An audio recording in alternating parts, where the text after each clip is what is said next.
Praise Lord, brothers and sisters. இந்த கோர்ஸ்ல வந்து நம்ம இப்போ வரைக்கும் நம்ம வந்து 3 கிளாஸ் வந்து பார்த்துருக்கோம். நீங்க ஒருவேளை இதுதான் உங்களுடைய முதல் வீடியோவா இருந்துச்சுன்னா நாங்க டிஸ்கிரிப்ஷன்ல கொடுக்குறோம். அந்த 3 கிளாஸையுமே நீங்க வந்து அட்டெண்ட் பண்ணிட்டு வாங்க. இது என்ன கோர்ஸ் அப்படி பாத்தீங்க அப்படின்னா இதை நம்ம வந்து ஒரு ப்ரீ மேரிட்டல் கோர்ஸ் அப்படின்னு சொல்லலாம். திருமணத்துக்கு ஆயத்தமாகறவங்க கண்டிப்பா இந்த கோர்ஸ் வந்து நீங்க பார்த்து அதுபடி ஆயத்தமானீங்க அப்படின்னா ரொம்ப நல்லா இருக்கும். திருமணத்துக்கு ஆயத்தமாகறவங்க மட்டும் கிடையாது, நீங்க டீனேஜ்ல வாலிப பையங்க நீங்க எல்லாரும் பார்க்கலாம், இல்ல வாலிப பிள்ளைகளை வைத்துக்கிற பெற்றோர்கள் பார்க்கலாம், இது பற்றி அறிவு எனக்கு வேணும்னு நினைக்கிறவங்க பார்க்கலாம், திருமணமானவங்களும் பார்க்கலாம். இது யாருனாலும் வந்து நம்ம பார்க்கலாம். இன்னைக்கு வீடியோக்கு போறதுக்கு முன்னாடி ஒரே ஒரு விஷயம் மட்டும் நாங்க சொல்லிக்கிறோம். என்ன அப்படின்னா உங்களுக்கு ஏதாவது சந்தேகங்கள், இது பத்தின ஏதாவது சந்தேகங்கள், இந்த திருமணத்துக்கு நான் நுழையிற முன்னாடி என்னென்ன டவுட்லாம் இருக்கோ அதெல்லாம் நீங்க மெயில் பண்ணுங்க. நாங்க அதையும் வந்து அடுத்தடுத்த கிளாஸ்ல வந்து உங்களுடைய சந்தேகத்தை நிவர்த்தி பண்ண முயற்சி பண்றோம். அப்படி இல்லை அப்படின்னா அந்த 10 கிளாஸ் முடிஞ்சதும் 11வது ஒரு கிளாஸ் நாங்க போட்டு உங்களுடைய எல்லா சந்தேகங்களுக்கான கேள்வியும் நாங்க வந்து கண்டிப்பா நிவர்த்தி பண்ணி வைப்போம். இன்னைக்கு இந்த கிளாஸ் நம்ம என்ன பார்க்க போறோம் அப்படின்னா, போன கிளாஸ்ல வந்து நம்ம பார்த்தோம் நம்முடைய எனர்ஜியை வந்து நம்ம எந்த அளவு வேஸ்ட் பண்றோம், கஷ்டப்பட்டு வந்து அந்த எனர்ஜியை சம்பாதிக்கிறதுக்காக எவ்வளவு சாப்பிடுறோம், எவ்வளவு அதுக்காக பணம் செலவு பண்றோம், ஆனா அந்த எனர்ஜியை வந்து எந்த அளவுக்கு நம்ம ஈஸியா வந்து வேஸ்ட் பண்ணிடுறோம் அப்படின்றத பத்தி நம்ம பார்த்தோம். இன்னைக்கு நம்ம இந்த வீடியோல என்ன பார்க்க போறோம் அப்படின்னா டைம் மேனேஜ்மெண்ட் பத்தியும் மணி மேனேஜ்மெண்ட் பத்தியும் வந்து பார்க்க போறோம்.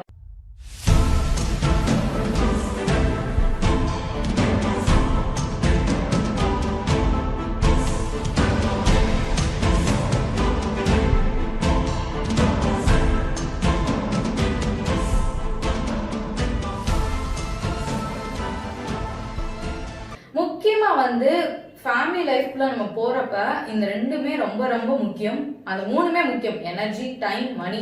இதுல நம்ம போனதுல நம்ம எனர்ஜி பார்த்துட்டோம். இந்த இதுல வந்து டைம் பத்தியும் நம்ம மணி பத்தியும் வந்து பார்க்க போறோம். ஏன் அப்படி பாத்தீங்க அப்படின்னா திருமணத்துக்கு முன்னாடி வந்து நிறைய நேரம் என்ன பண்ணுவோம் அப்படின்னா நம்ம வந்து டைம் வந்து ரொம்ப வந்து வேஸ்ட் பண்ணிட்டே இருப்போம். கரெக்டா வந்து எதுவுமே வந்து மேனேஜ் பண்ணி நம்ம வந்து இது பண்ண மாட்டோம். ஆனா அதே மாதிரி நம்ம திருமண வாழ்க்கைக்குள்ள உள்ள நுழைஞ்சோம் அப்படின்னா 2 பேரும் புதுசா நம்ம திருமணம் ஆகி வர்றப்ப கண்டிப்பா வந்து அந்த இடத்துல நிறைய பிரச்சனைகள் வந்து வரும். வெறும் வேலை வேலை வேலைன்னு மட்டுமே இருக்க முடியாது. அதே மாதிரி வெறும் குடும்பம்னே நம்ம வந்து பார்த்துட்டு இருக்க முடியாது. கண்டிப்பா நமக்கு வந்து பணம் வேணும் அப்படின்னா கண்டிப்பா நம்ம உழைச்சுதான் ஆகணும். அது வந்து மாற்ற முடியாத ஒரு கருத்து தான். கண்டிப்பா இது பண்ணும். அதே சமயம் நம்ம ஹெல்த் நல்லா இருக்கணும் அப்படின்னா நம்ம கொஞ்ச நேரம் ரெஸ்ட் எடுத்துதான் ஆகணும். அதுவும் போக என்னுடைய குடும்பத்தையும் நான் பாக்குறது ரொம்ப பாரமா இருக்கு அப்படின்னு வந்து இன்னைக்கு சொல்றவங்க நிறைய பேர் இருக்காங்க. 2வது வந்து எனக்கு இருக்கிற வேலையில என் குடும்பத்துல உட்காந்து நான் டைம் ஸ்பெண்ட் பண்ற அளவுக்குலாம் வந்து அங்க வந்து எதுவுமே இல்ல, நான் காசு வந்து அவங்களுக்கு கொடுக்குறேன்ல அது பத்தாதா அப்படின்ற மாதிரியும் நிறைய பேர் இருக்கிறாங்க. இது வந்து நம்ம வாலிப வயசுல வீட்டுல இருக்கிற வரைக்கும் கூட ஓகே, ஆனா வீட்லயுமே நம்ம அப்படி இருக்கக்கூடாது. ஏன் அப்படின்னா ஃபேமிலி பாண்டிங் வந்து ரொம்ப ரொம்ப முக்கியம். நம்ம அப்பா அம்மாவோட ரொம்ப நல்லா வந்து இதா இருக்கணும். ஏன் இதை வந்து நாங்க ரொம்ப முக்கியத்துவம் படுத்தி சொல்றோம் அப்படின்னா இப்ப வந்து எல்லார் கையிலயும் வந்து மொபைல் வந்து அதிகமாயிடுச்சு. அதனால எங்க போயிட்டு வீட்டுக்கு போயிட்டு வந்தாலும் சரி என்னன்னாலும் சரி கவுச் பொட்டேட்டோ அப்படின்னு சொல்லுவாங்க. அதாவது சும்மா வந்து சோஃபால உட்காந்துட்டு அப்படியே போனை வந்து நோண்டிக்கிட்டே இருக்குது, அப்படியே டைம் போறதே தெரியாது நமக்கு, அப்படியே நோண்டிட்டு, அது பேர் தான் கவுச் பொட்டேட்டோ அப்படின்னு சொல்லுவாங்க அவங்களுக்கு பேரு.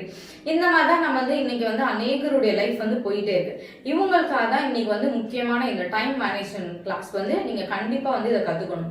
அதாவது சராசரி ஒரு மனிதன் வேலைக்கு செல்ற ஒவ்வொருத்தருமே 10ல இருந்து 12 மணி நேரம் நம்ம வந்து வேலை செய்யறோம். அதாவது வேலை செய்யறதாகட்டும் டிராவல் பண்ற டைம் நான் சேர்த்துக்கிறேன். அதுல 10ல இருந்து 12 மணி நேரம் நமக்கு வந்து வேலைக்கு போறதுல போயிருது, டிராவல் பண்றதுல போயிருது. மிச்சம் இருக்கிறது எவ்வளவு நேரம் அப்படின்னு பாத்தீங்க அப்படின்னா மிச்சம் வந்து நமக்கு 10 மணி நேரம் இல்லைன்னா 12 மணி நேரம் தான் நமக்கு வந்து மிச்சம் இருக்கு. அதுக்கடுத்து பாத்தீங்க அப்படின்னா ஒரு மனிதன் சராசரியாக 6 மணி நேரமாவது தூங்கணும், குறைஞ்சது 6 மணி நேரமாச்சு தூங்கணும் அப்படின்னு சொல்றாங்க. அப்ப நம்ம வந்து 6 to 8 மணி நேரம் தூக்கத்துக்கு நம்ம வந்து செலவிடுறோம். இப்படி வந்து இந்த மணி நேரங்கள் போயிருது. மிச்சம் இருக்கிறது எவ்வளவு பாத்தீங்க அப்படின்னா 4 to 8. இது ஒவ்வொருத்தவங்க லைஃப் ஸ்டைல் பொறுத்து வந்து மாறும். மிச்சம் நமக்கு இருக்கிற டைமே 4 to 8 மணி நேரம் தான். இந்த 4 to 8 மணி நேரத்துலதான் நம்ம ஃபேமிலிக்கு வந்து செலவிடணும். அதாவது ஃபேமிலிக்கு வந்து எப்படி செலவிடணும் அப்படின்னா அதுலயும் நம்ம வந்து பிரிக்கணும். இந்த 4ல இருந்து 8 மணி நேரத்தை ஃபுல்லா வந்து நம்ம ஃபேமிலிக்கே செலவிட்டோம் அப்படின்னா நமக்குன்னு டைமே எல்லாமே போயிடும். அதனால இதையும் நம்ம 2ஆ வந்து பிரிக்க போறோம். இந்த 4ல இருந்து 8 மணி நேரத்தை பாதி நேரம் ஃபேமிலிக்கும் பாதி நேரம் நமக்கும் பர்சனலா நமக்கும் வந்து நம்ம வந்து இதில் வந்து பிரிக்க போறோம். ஏன் தெரியுமா, எல்லாரும் வந்து ஒரு சில பேர் ஓகே நான் ஃபேமிலி ஃபோக்கஸ் பண்றேன் அப்படின்னு சொல்லிட்டு ஃபேமிலியே வந்து ஃபோக்கஸ் பண்ணிட்டு இருப்பாங்க. கடைசியில் பார்த்தா அவங்கள வந்து கேர் பண்ணிக்க மாட்டாங்க, அவங்களுக்கு செல்ஃப் ப்ரேயர் பண்ண மாட்டாங்க, எதுவுமே வந்து பர்சனலா எதுவுமே வந்து பண்ணிக்க மாட்டாங்க. அதனால நம்ம ஃபேமிலிக்கும் தனியா டைம் ஒதுக்கணும், நமக்கும் வந்து டைம் ஒதுக்கணும். இந்த ஃபேமிலி டைமிங்ல என்னென்ன பண்ணணும் அப்படின்னா, நம்ம வந்து ஃபேமிலியோட சேர்ந்து வந்து ஏதாச்சும் பிளான் பண்றதுன்னா பிளான் பண்ணலாம். அதாவது முக்கியமா நீங்க வந்து இப்ப புதுசா திருமணம் ஆக போறீங்க அப்படின்னா இதை நீங்க கண்டிப்பா வந்து நீங்க இது பண்ணும். கண்டிப்பா உங்க பார்ட்னர் வந்து உங்ககிட்ட கண்டிப்பா எதிர்பார்ப்பாங்க. இவ்வளவு நாள் நம்ம வளர்ந்த லைஃப் ஸ்டைல் வேற, நம்ம அப்பா அம்மாவே எல்லாம் பிளான் பண்ணிக்குவாங்க, கடைக்கு போறது, நாளைக்கு சமைக்கிறது, இந்த மாதிரி எல்லா விஷயங்களும் அவங்க பாத்துக்குவாங்க. இப்ப நமக்குன்னு ஒரு குடும்பம் வரப்ப கண்டிப்பா நம்ம 2 பேரும் தான் உட்காந்து பிளான் பண்ற மாதிரி இருக்கும். அதனால நீங்களும் உங்க பார்ட்னரும் கண்டிப்பா சேர்ந்து வந்து பிளான் பண்ணணும். கண்டிப்பா ஒரு நேரமாவது சேர்ந்து சாப்பிடணும். அது வந்து ரொம்ப ரொம்ப முக்கியம். ஏன்னா ஃபேமிலி பாண்டிங்ல கண்டிப்பா ஒரு நேரமாவது சேர்ந்து சாப்பிடும் போதுதான் ஒரு நல்ல ஒரு உணர்வு கிடைக்கும், ஒரு நல்ல சந்தோஷம் வந்து கிடைக்கும். அப்ப வந்து கண்டிப்பா பிளான் பண்ணணும். ஏதாச்சும் நம்ம லைஃப்ல வந்து என்ன பண்ணலாம், அடுத்து திட்டமிடுதல் வந்து கண்டிப்பா வேணும். சாப்பிடும்போது ஒரு நேரமாச்சு. ஏன்னா காலையில அவசரமா வேலைக்கு போவோம், அப்ப தனித்தனியா சாப்பிடுவோம், மத்தியானம் அங்க ஆபீஸ்ல உட்காந்து சாப்பிடுவோம். அதனால நைட்டு ஒரு நேரமாச்சும் சேர்ந்து சாப்பிடுற மாதிரி வந்து இருக்கணும். அதுக்கடுத்து 3வது பாத்தீங்க அப்படின்னா ஃபேமிலி பிரேயர் ரொம்ப ரொம்ப வந்து முக்கியம். அதுவும் புதுசா திருமணம் ஆகிறப்ப கண்டிப்பா கை கோர்த்து வந்து ஜெபிக்கணும். ஏன் அப்படி பாத்தீங்கன்னா அதுலயும் ஒரு ஆண்டவர் வந்து ஒரு ஆசீர்வாதத்தை வந்து வச்சிருக்கிறார். இது வந்து ரொம்ப ரொம்ப வருஷம் கல்யாணம் ஆகிறவங்க வந்து அப்படி பண்ணணும்னு கூட ஒண்ணு இல்லை. ஆனா புதுசா வந்து திருமணம் ஆகிறவங்க கண்டிப்பா கை கோர்த்து வந்து ஜெபிக்கணும். எங்க லைஃப்ல வந்து நடந்த ஒரு சம்பவத்தை நான் சொல்றேன். ஒருத்தவங்க வந்து கணவன் மனைவி ரொம்ப பிரச்சனையாகுது. அப்ப வந்து அவங்க ஒரு ஊழியர்கிட்ட போய் சொல்றாங்க, இந்த மாதிரி 2 பேரும் மாத்தி மாத்தி குற்றச்சாட்டு பண்றாங்க. இவர் அப்படி அவர் இப்படி அப்படின்னு சொல்லிட்டு 2 பேரும் குற்றச்சாட்டு பண்றாங்க. அப்ப அந்த ஊழியர் வந்து ஜெபம் பண்ணி அவங்க கிட்ட ஒரே ஒரு வார்த்தை தான் சொன்னாங்க. ஆண்டவர் வந்து எனக்கு என்ன வெளிப்படுத்துறாரு அப்படின்னா, நீங்க கணவன் மனைவி இருவரும் தினமும் கை கோர்த்து ஜெபிக்கணும். இதை நீங்க பண்ணினா போதும், உங்களுடைய லைஃப்ல உள்ள எல்லா பிரச்சனையும் சரியாரும் அப்படின்னு சொல்றாங்க. அவங்க சொன்னது வந்து ரொம்ப ஒரு சின்ன ஒரு விஷயம் தான். நீங்க நினைச்சு பாத்தீங்கன்னா தெரியும், கை கோர்த்து ஜெபிக்க தான் வந்து சொன்னாங்க. ஆனா 2 பேருமே அதை பண்ணவே இல்லை. 2 பேருமே இல்ல எங்களால இது பண்ணவே முடியாது, எங்களால பண்ண முடியாது அப்படின்னு சொல்லிட்டு அப்படியே வந்து 2 பேருமே அப்படியே வந்து இது பண்ணிட்டாங்க. அப்பதான் வந்து ஆண்டவர் எனக்கு ஒரு சத்தியத்தை சொல்லி கொடுத்தாரு. எவ்வளவோ நம்ம வந்து எவ்வளவோ செலவு பண்ணி ஒரு திருமணம் பண்றோம், என்னென்னமோ பிரயாசப்படுறோம். கர்த்தர் எதிர்பார்க்கறது ஒண்ணுதான். ஏன் ஆண்டவர் அந்த இடத்துல கை கோர்த்து இது பண்றாருன்னா, ஒரு மன்னிப்பு, நம்ம அடுத்தவங்களுக்கு மேல வச்சுக்கிற ஒரு கசப்பு மேல இருக்கிற ஒரு மன்னிப்பு, ஒரு மனதிருக்கம், ஒரு அன்பு, இது எல்லாமே அந்த கை கோக்குற நிமிடத்திலே கர்த்தர் வந்து நமக்கு தருகிறார். ஏன்னா இந்த 2 கை கோர்க்கும் போது கர்த்தருடைய கையும் இணைகிறது. இது வந்து நமக்கு தெரியாது. ஆனா ஸ்பிரிச்சுவலா கர்த்தர் அந்த கை, நம்ம 2 கையும் இணைக்கும் போது கர்த்தருடைய கையும் இணைந்து அந்த நேரத்துல ஒரு ஒப்புரவாகுதல ஆண்டவர் வந்து தர்றார். அதனாலதான் வந்து கணவன் மனைவி கை கோர்த்து ஜெபிக்கணும் அப்படின்னு சொன்னாங்க. ஆனா அவங்க 2 பேர்த்தால அது பண்ண முடியல. இன்றும் வந்து அவங்க 2 பேரும் சண்டை போட்டுட்டு தான் இருக்காங்க. அதனால கை கோர்த்து வந்து நீங்க ஜெபிக்கணும் கண்டிப்பா. அதுக்கடுத்து பாத்தீங்க அப்படின்னா கொஞ்சம் வேலைகளை வந்து பிரிச்சு வந்து செய்யணும். ஏன்னா இந்த காலகட்டத்துல 2 பேருமே வந்து வேலைக்கு வந்து ஆண்களும் வேலை செய்யறாங்க, பெண்களும் வேலை செய்யறாங்க. அப்ப 2 பேரும் தனித்தனியா நீங்க ஆளாக்கு நீங்களே கொஞ்சம் பிரிச்சுக்கோங்க. இந்த வேலையை வந்து நீங்க செய்யுங்க, இந்த வேலை உங்களுக்கு எந்த வேலை ஈஸியா இருக்கோ அந்த மாதிரி வேலைகளை வந்து நீங்களே பிரிச்சுக்கிட்டு செய்யுங்க. அதுக்கடுத்து பாத்தீங்க அப்படின்னா உங்களுக்கு குழந்தைங்க இருந்தாங்கன்னா நீங்க 2 பேருமே உங்க குழந்தைகளுடைய வளர்ப்புல வந்து அம்மாவுக்கும் வந்து முக்கியத்துவம் இருக்கு, அப்பாவுக்கும் வந்து அந்த பொறுப்பு இருக்கு. அதனால 2 பேருமே இணைந்து அந்த குழந்தைகளை வளர்க்கறத வந்து நம்ம வந்து பார்க்கணும். அதுக்கடுத்து பாத்தீங்க அப்படின்னா, ஏன்னா ஆண்டவர் சொல்லியிருக்காரு, உன் குழந்தைகளுக்கு வந்து நீ உட்காரும் போதும் எழுந்திருக்கும் போதும் படுக்கும் போதும் நீ எல்லா நேரமும் வந்து என்னை பத்தி நீ சொல்லிக் கொடுக்கணும் அப்படின்னு வந்து இது பெற்றோருடைய ஒரு மிகப்பெரிய கடமை. அதனால நம்ம வந்து குழந்தைகளுக்கு நம்ம வந்து அதை செய்யணும். அதுக்கடுத்து பாத்தீங்க அப்படின்னா வீக்லி ஒன்ஸ் நீங்க எங்கேயாச்சும் வந்து வெளியே போகலாம். சந்தோஷமா ஒரு ஷாப்பிங் போறதோ, ஒரு பார்க் போறதோ, எங்கேயோ ஒரு மால் போறதோ, பீச் போறதோ, இங்கே வந்து நம்ம போகலாம். இதை குறிச்சு வந்து பாஸ்டர் பாலியாங்கிச்சு அவங்க சொன்ன ஒரு கதை, அவங்களுடைய லைஃப்ல நடந்தது ஒரு புத்தகத்துல சொல்லியிருந்தாங்க. என்ன அப்படின்னா, அவங்க திருமணமான புதுசுல வந்து என்ன பண்ணுவாங்க அப்படின்னா மினிஸ்ட்ரினே வந்து போயிட்டே இருப்பாங்க. அப்ப வந்து அவங்களுடைய ஒய்ஃப் வந்து ரொம்ப வந்து சோகமா இருந்திருக்காங்க. கடைசி வந்து அவங்க என்ன நினைச்சிருக்காங்க அப்படின்னா, பாஸ்டர் என்ன நினைச்சிருக்காங்கன்னா, ஆண்டவருக்காக தானே நம்ம பண்றோம், ஏன் நம்ம ஒய்ஃப் வந்து இப்படி சப்போர்ட் பண்ணாம வந்து இப்படி இருக்காங்க, ஏன் வந்து ஒரு மாதிரி சோகமாவே இருக்காங்க, நமக்கு அவங்க வந்து இன்னும் சப்போர்ட் பண்ணணும்ல அப்படின்னு நினைச்சிருக்காங்க. ஆனா இவங்க போக போக அவங்க ஒய்ஃப் வந்து அப்படியே ரொம்ப வந்து ஒரு மாதிரி சோகத்திலே இருந்திருக்காங்க. அப்ப வந்து ஒரு நாள் வந்து ஆண்டவர் வெளிப்படுத்திருக்காரு, இல்ல மகனே நீ செய்யற வந்து ஆர்டர் வந்து தப்பு அப்படின்னு வந்து ஆண்டவர் வந்து ஒரு ஆர்டர் வந்து சொல்லி கொடுத்திருக்காரு. எப்படி அப்படின்னா, முதல்ல அவங்க வந்து கர்த்தரை வச்சிருக்காங்க, ரெண்டாவது பாஸ்ட் அவங்கள வச்சிருக்காங்க, மூன்றாவது ஊழியத்தை வச்சிருக்காங்க, நாலாவது அவங்க மனைவி வந்து வச்சிருக்காங்க, மனைவி பிள்ளைகள். அப்பதான் ஆண்டவர் வந்து ஒரு ஆர்டர் சொல்லி கொடுத்திருக்காரு, நீ அப்படியே வந்து மாத்தி வச்சிருக்க. முதலாவது நீ என்னை வைக்கணும், அடுத்ததான் நீ உன்னை வைக்கணும், அதுக்கடுத்துதான் உன் மனைவி வைக்கணும், கடைசியா தான் நீ மினிஸ்ட்ரி வைக்கணும். அப்ப இவருக்குள்ள ஒரு கேள்வி வந்து, ஆண்டவர் எப்படி நான் உங்க மினிஸ்ட்ரி வந்து நான் எப்படி கடைசியா வைக்கிறது அப்படின்னு சொல்லிட்டு. அப்பதான் ஆண்டவர் சொல்லியிருக்காரு, நீ வந்து உன் மனைவியும் நீயும் சேர்ந்து வாழ்றதே ஒரு பெரிய ஊழியம் தான் அப்படின்னு. ஃபேமிலி வந்து நமக்கு ஒரு ஃபர்ஸ்ட் மினிஸ்ட்ரின்னு நம்ம வந்து சொல்லலாம். இன்றைக்கு வந்து அநேகருக்கு வந்து இது புரிய மாட்டேங்குது. நான் ஆண்டவருக்காக தானே உழைக்கிறேன், ஆண்டவருக்காக தானே வேலை செய்யறேன் அப்படின்னு சொல்லிட்டு. நாங்களும் கூட ரீசெண்டா வந்து ஒரு தம்பதியினரை பார்த்தோம். புதுசா திருமணம் ஆனவங்க தான் ஆண்டவருக்காக நான் ஊழியம் செய்யறேன் வெளியே போயிட்டு அவங்க தினமே 10-11 மணி தான் வீட்டுக்கு வருவாங்க. அவங்களும் அந்த சிஸ்டம் வந்து தனியா தான் இருப்பாங்க. அப்ப வந்து அவங்க வேதனையோட ஒரு நாள் சொன்ன விஷயம் வந்து இதான், நான் வந்து தனியா இருக்கேன், என்னுடைய ஹஸ்பண்ட் வந்து மினிஸ்ட்ரின்னு வெளியே போயிடறாங்க, நைட் வந்து லேட்டா வராங்க, நான் எப்பயுமே ஒரு தனிமை உணர்வை தான் நான் வந்து ஃபீல் பண்றேன் அப்படின்னு சொல்லிட்டு.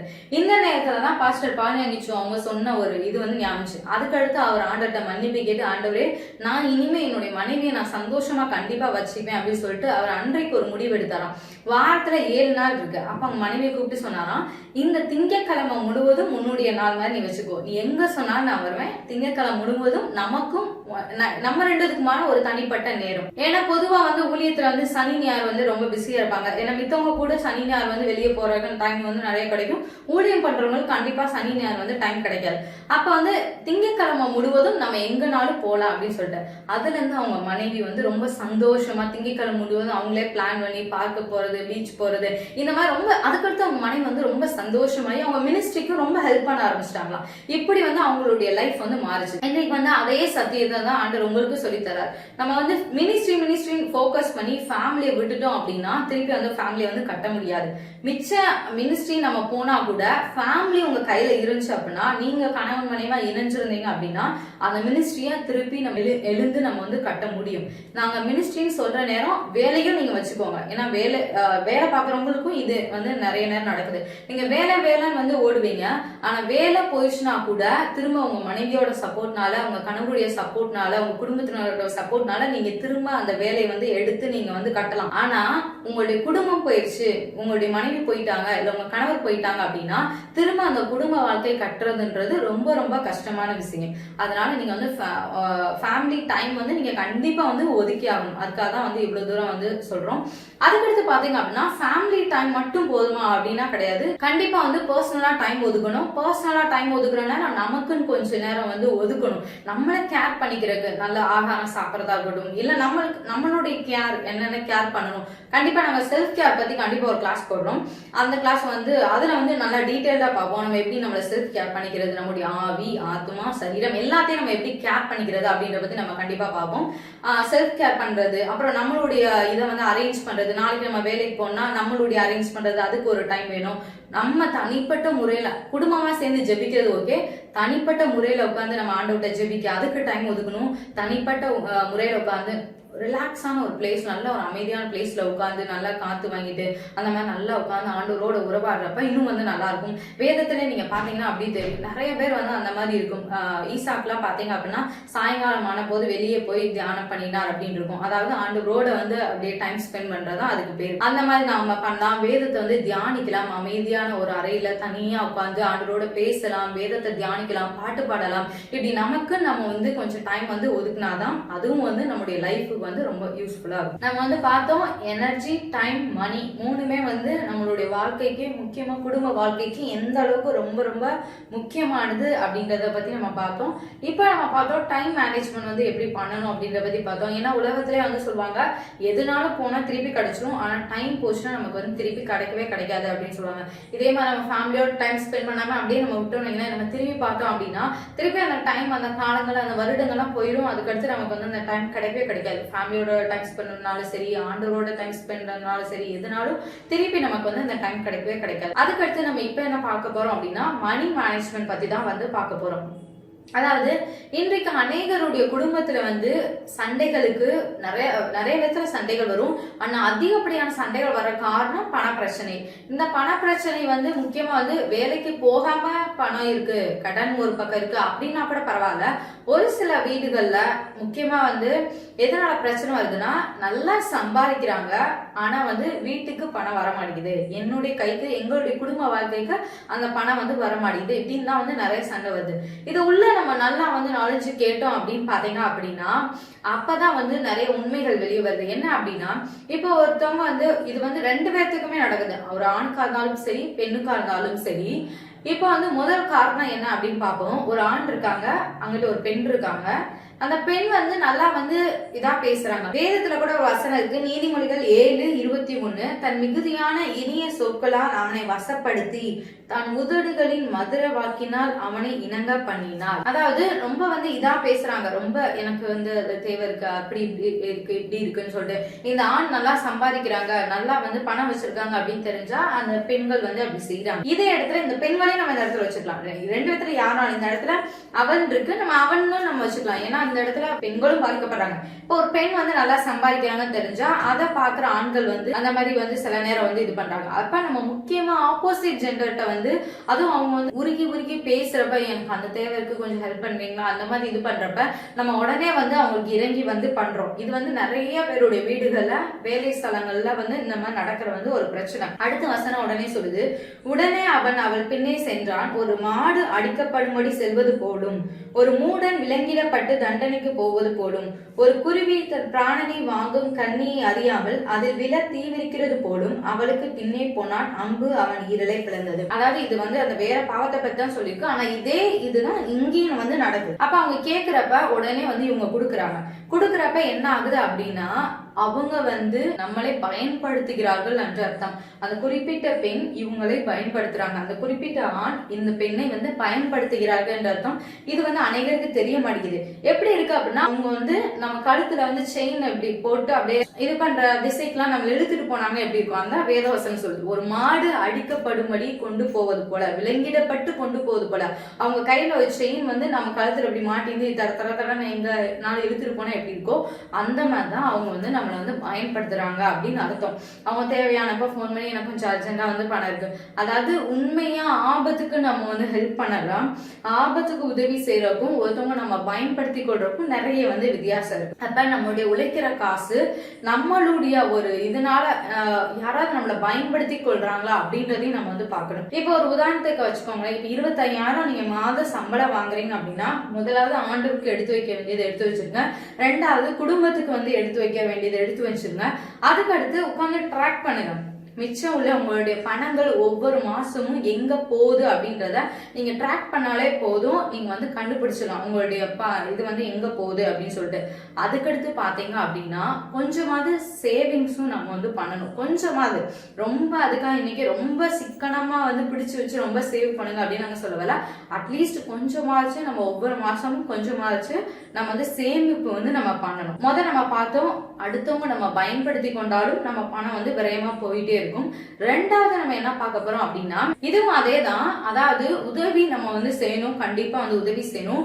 ஆனா ஒருத்தருக்கு தெரியாம இன்னொருத்தர் வந்து உதவி செய்யக்கூடாது. இப்ப கணவன் மனைவி நம்ம இருக்கிறோம் அப்படின்னா, கணவனுக்கு தெரியாம மனைவி உதவி செய்யறதும் மனைவிக்கு தெரியாம கணவன் உதவி செய்யறதும் இருக்கவே கூடாது. இதுதான் நிறைய பேருடைய குடும்ப வாழ்க்கையில ஒரு பெரிய வந்து பிரச்சனையா வந்து வெடிக்குது. ரெண்டாவது இது நிறைய நேரத்துல பாவத்திலையும் வந்து கொண்டு போய் விடுது. நிறைய நேரம் மனைவிக்கு தெரியாம வேற ஒரு பெண்ணுக்கு நீங்க போய் உதவி செய்யும் போது, அது முதல்ல நீங்க உதவி செய்யறது நல்லெண்ணத்தோட போனாலும் உங்க மனைவிக்கு தெரியாம நீங்க போய் உதவி செய்யும் போது கடைசியில அது ஒரு பாவமாக தான் வந்து முடியுது. அதே மாதிரி உங்க கணவனுக்கு தெரியாம நீங்க போய் ஒரு ஆப்போசிட் ஜெண்டர்ல ஒருத்தவங்கள்ட்ட உதவி செய்யறப்ப அதுவும் வந்து பாவத்துலதான் முடியுது. இது வந்து திருமணம் ஆனவங்களுக்கு. திருமணம் ஆகிறதுக்கு முன்னாடியும் நீங்க வந்து திருமணம் ஆகாத ஒரு பொண்ணோ ஒரு பையனாவோ இருந்தீங்க அப்படின்னா, உங்களுடைய பெற்றோர்களுக்கு தெரியாம நீங்க போய் வந்து உதவி, நான் தான் சம்பாதிக்கிறேன், என் பணத்தை வச்சு நான் என்ன வேணாலும் பண்ணுவேன் அப்படின்னு சொல்லிட்டு நீங்க வந்து பாவத்துக்காக நீங்க ஒருத்தவங்களுடைய உங்களுக்கு வர வேண்டிய வருமானத்தை எல்லாம் வந்து அவங்களுக்கு தெரியாம உதவி செஞ்சுட்டே இருந்தீங்கன்னா, அவங்க வந்து அநேகர் வந்து உங்களை பயன்படுத்தியும் கொள்வாங்க. நீங்களும் அவங்களோட செய்யற பாவத்தினால உங்களுக்கு வந்து நிறைய வந்து இழக்கிறீங்கன்னு அர்த்தம். இன்னொரு ஒரு விஷயம் என்ன அப்படின்னா, நீங்க வந்து தெரியாம உதவி செய்யறப்ப கண்டிப்பா ஒரு நாள் அது வெளிச்சத்துக்கு வரும். உங்க குடும்பத்தினர் கண்டுபிடிப்பாங்க. அது கண்டிப்பா நம்ம ஏன்னா இருள செய்யற எந்த இதுவுமே கண்டிப்பா ஒரு நாள் வெளிச்சத்துக்கு வரும். அப்ப குடும்பத்துல அது மிகப்பெரிய பிரச்சனையாக வந்து வெடிக்கும். இன்றைக்கு வந்து அநேகருடைய வாழ்க்கையில நடக்கிற விஷயங்கள் இதுதான். தெரியாம உதவி செய்யும் போது ஒரு நாள் நம்ம திருப்பி அவங்கள்ட்ட எதிர்பார்க்கும் போது அவங்க தரமாட்டாங்க. ஏன்னா நம்ம தெரியாம உதவி செஞ்சிருக்கோன்றது அவங்களுக்கும் தெரியும். அப்ப உனக்குன்னு கேட்கறதுக்கு யாரு இருக்கா, உனக்கு சப்போர்ட் பண்ணி வரக்கு யாருமே இல்லையா, நீ தான் எல்லாத்துக்கும் தெரியாம தானே என்கிட்ட உதவி செய்யற அப்படின்ற மாதிரி அவங்க நினைச்சுக்கிட்டு கடைசியில ஒரு நாள் பணத்தை திருப்பி கொடுக்க மாட்டாங்க. அப்பதான் வந்து இது வந்து நிறைய நேரம் வெளியரங்கமாகுது. அப்ப குடும்பத்துக்குள்ள அநேக வந்து பிரச்சனைகள் வந்து ஏற்படுது.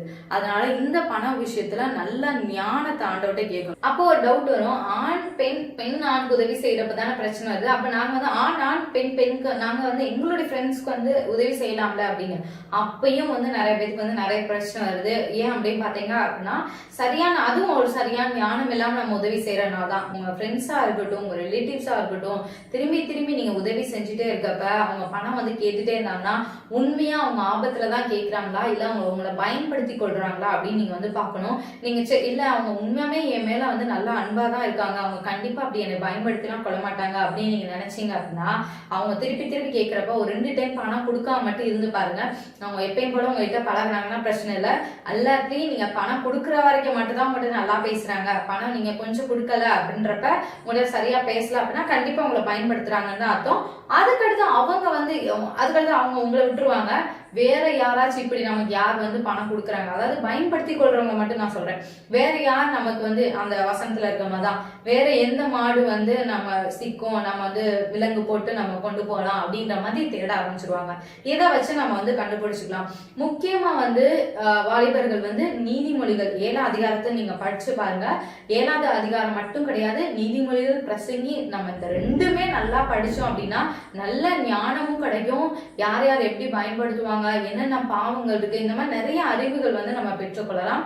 நீதிமொழிகள், பிரசங்கி வந்து படிக்கிறப்ப இன்னைக்கு நீங்க முக்கியமா நீதிமொழிகள் 7வது அதிகாரத்தை நல்லா படிச்சு பாருங்க. அதனால இந்த பண விஷயத்தை பொறுத்தளவுக்கு ஆண்டவரே எனக்கு என் பணத்தை கையாளுறதுக்கு நல்ல ஞானத்தாங்க ஆண்டவரே. முக்கியமா வந்து ஆண்டவருக்கு கொடுக்க வேண்டிய பணத்தை நீங்க கொடுத்து இந்த பணத்தை நீங்க ஆசீர்வதிங்க ஆண்டவரே.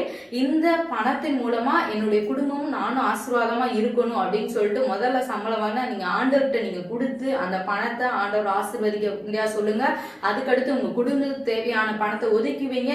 அதுக்கடுத்து உங்களுடைய சேவிங்ஸ் கொஞ்சம் பண்ணுங்க. அடுத்து ட்ராக் பண்ணுங்க, நீங்க வேற எங்கெல்லாம் வெட்டியா வந்து நம்ம செலவு பண்றோம் அந்த மாதிரி ட்ராக் பண்ணீங்கனாலே போதும். அதாவது நாங்க வந்து பணத்தை ட்ராக் பண்ணுங்க அப்படின்னு சொன்னா அதுக்காக ரொம்ப வந்து கஞ்சமாக இருக்க வேண்டாம். நம்ம சில நேரம் வந்து ஃப்ரெண்ட்ஸ் வந்து யாராச்சும் பார்த்தா நம்ம கண்டிப்பா அவங்களுக்கு உதவி செய்யணும். வீட்டுக்கு கெஸ்ட் யாராச்சும் திடீர்னு வந்து அவங்களுக்கு கொஞ்சம் பணத்தை எடுத்து இது பண்ணணும். இந்த மாதிரிலாம் நம்ம வந்து செய்யதான் செய்யணும். நம்ம விரும்பிய பொருளை வந்து வாங்கணும், விரும்பியதை சாப்பிடணும், அதெல்லாம் பண்ணதான் செய்யணும்.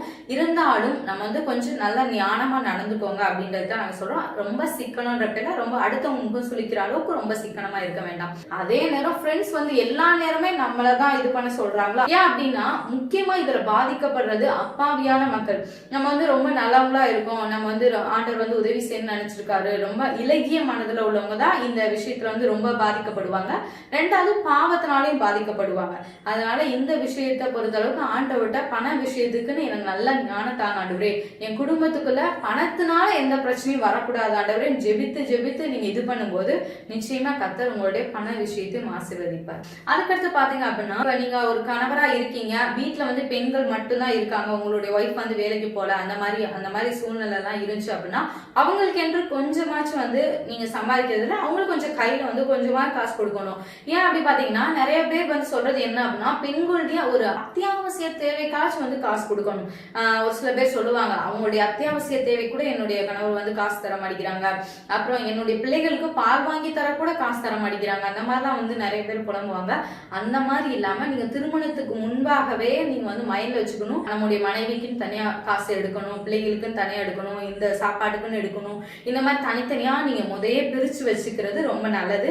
திருமணத்துக்கு முன்பாகவே இந்த ஒரு பழக்கத்தை நீங்க நல்லா மணி மேனேஜ்மெண்ட் கொண்டு வந்துட்டீங்க அப்படின்னா இது ஒரு பெரிய சுமையா வந்து உங்களுக்கு தெரியாது. அது மட்டும் இல்லாம ஆண்டவர்கிட்ட நீங்க நல்ல ஞானத்தை கேட்டு நடக்கும்போது நிச்சயமா கர்த்தர் இந்த விஷயத்துல அவங்க நல்ல ஞானம் தருவார். நிறைய வாலிபர்கள் பாத்தீங்க அப்படின்னா நல்லா வந்து சம்பாதிப்பாங்க. இருப்பாங்க, நிறைய வந்து அவங்க டேலண்ட்லாம் யூஸ் பண்ணி நல்லா வந்து சம்பாதிப்பாங்க, ரொம்ப ஹார்ட் ஒர்க் பண்ணுவாங்க.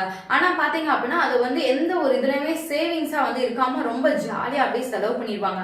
அதுக்கப்புறம் திருமணத்துக்குள்ள உள்ள நுழைஞ்சதுக்கு அப்புறம் தான் ஐயோ இத்தனை வருடங்களா நான் செலவழிச்ச 20 வயசுல இருந்து 30 வயசு வரைக்கும் நான் ஃபாரின்ல ஒர்க் பண்ணேன், நான் அங்க ஒர்க் பண்ணேன், இவ்வளவு ஹார்ட் ஒர்க் பண்ணேன், ஆனா இப்ப என்கிட்ட சேவிங்ஸ்னு ஒரு ரூபா கூட இல்லையா, அந்த மாதிரி வந்து புலம்புறவங்க எல்லாம் இருக்காங்க. இப்ப நீங்க வாலிப வயசுல நீங்க இருந்தீங்க அப்படின்னா இப்போ 2 வருஷம் கழிச்சு எனக்கு திருமணம் ஆக போகுது, இல்ல நான் இப்ப திருமணம் ஆகுறேன் அப்படின்னு நினைச்சீங்க அப்படின்னா நீங்க கண்டிப்பா இப்ப சேவ் பண்ணி வைங்க. பிற்காலத்துல நிச்சயமா அந்த பணம் உங்களுக்கு வந்து ரொம்ப யூஸ்ஃபுல்லா இருக்கும். ஏன் அப்படின்னா அநேகர் வந்து இந்த மாதிரி தான், நான் இழந்துட்டேன், நான் அந்த நாட்கள்லாம் எவ்வளவோ பணம் சம்பாதிச்சேன், ஆனா இப்ப வந்து அந்த பணம் எங்க போச்சுனே தெரியல, நான் ரொம்ப வேஸ்டா செலவு பண்ணிட்டேன் அப்படின்னு சொல்லிட்டு நாங்க கேள்விப்பட்டிருக்கோம். அதனால இப்ப இருந்தே உங்க மன பக்குவத்துக்கு கொண்டு வந்து அந்த பணத்தை எல்லாம் வந்து நீங்க நல்ல முறையில பயன்படுத்துங்க. நல்லா மிச்சம் உள்ள பணத்தை நல்ல முறையில சேவ் பண்ணி வைங்க. இந்த வீடியோ உங்களுக்கு ரொம்ப பயனுள்ளதா இருந்திருக்கும் அப்படின்னு நாங்க விசுவாசிக்கிறோம். இந்த 4வது வீடியோ மூலமா கர்த்தர் உங்களோட நிச்சயமா பேசியிருப்பா அப்படின்றத நாங்க விசுவாசிக்கிறோம். இன்னும் நமக்கு 6 கிளாஸ் இருக்கு. கண்டிப்பா கர்த்தர் ஒவ்வொரு கிளாஸ்லயுமே நிச்சயமா நமக்கு புது புது காரியங்களை வந்து கற்றுக் கொடுப்பார். தொடர்ந்து இந்த வீடியோக்களை பாருங்க. கர்த்தர் உங்களை ஆசீர்வதிப்பாராக.